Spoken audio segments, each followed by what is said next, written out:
fakaza wathatha chief wacha hivyo chief away chief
So in 2004, October 16th, I gave birth to a bouncing baby girl just before sunrise. It was official, I was a mom.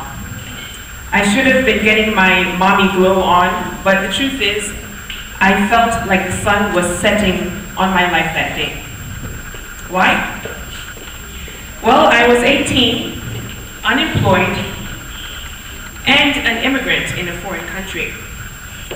I just completed my first year of university and had 3 more years until I would walk away with that piece of paper, that coveted piece of paper that certified you for the workforce. Well, this hitch, mistake, diversion, whatever you want to call it, was not part of the plan. I mean, I was attending the 4th best broadcast journalism school in the US at the time, and all of a sudden my dream of becoming a Bernard Shaw or Christiana Manpour was quickly fading. Let's face it, I had failed. I had failed my family, my friends, my fellow students, and myself. I was at a crossroads and I had to decide whether this situation would break my spirit or build my resilience. I chose the latter, with the support of my family, of course. I continued with my education while raising my daughter, and I took 2 years off because at that time I couldn't afford school fees. And to be honest, I didn't think I would actually finish school. During that time of working odd jobs and taking care of my daughter, I learned a very important principle in parenting: being present. Those 2 years helped me become a better parent and solidified my relationship with my daughter. I did not realize that then, but appreciate it now with my 12 to 13-hour work days in the office that make our time together very fleeting. The movie dates or the drive to the ice cream parlor are the precious moments that I relish and look forward to now more than ever. I am proud to say I graduated and got that piece of paper. However, the journey was much more rewarding. You see, the time with my daughter taught me commitment.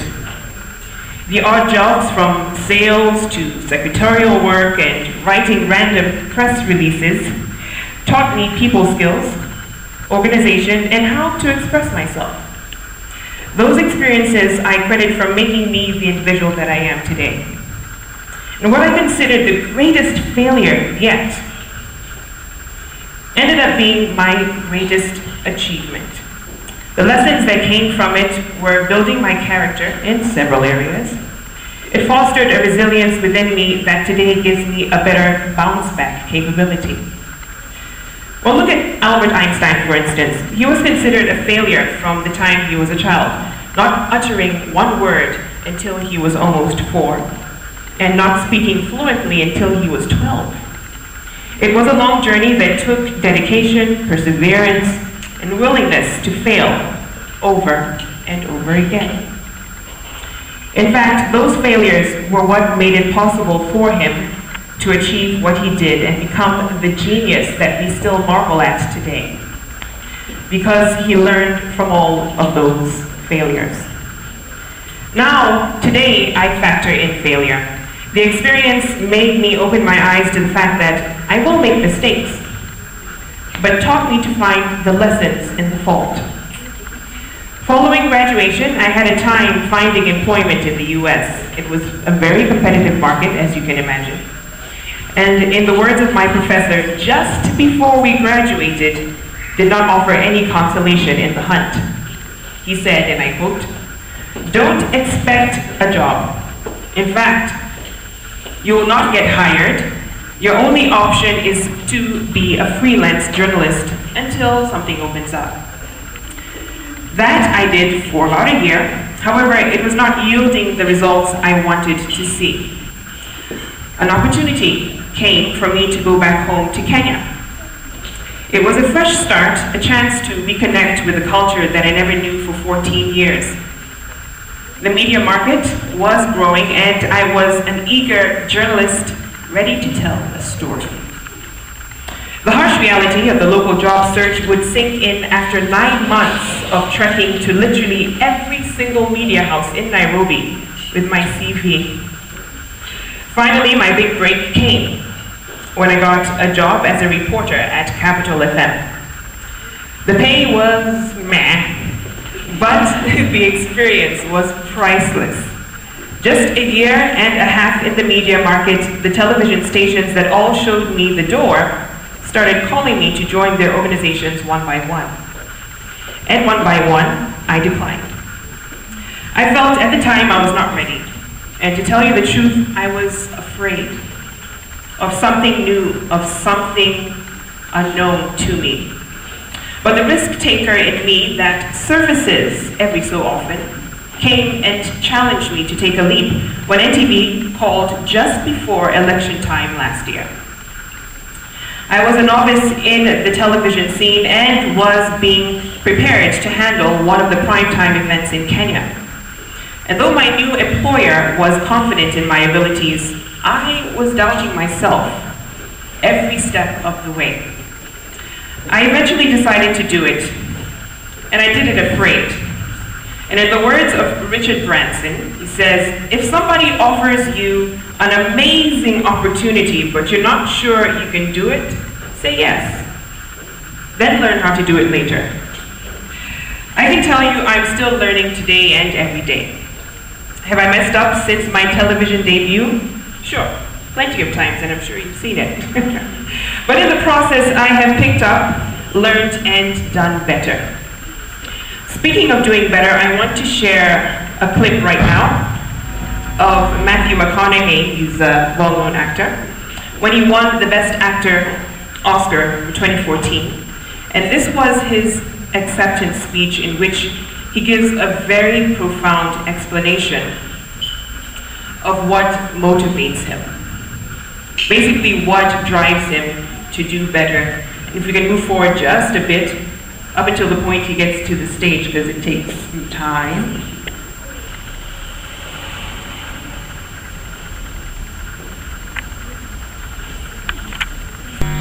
Now, first off, I want to thank God, because that's who I look up to.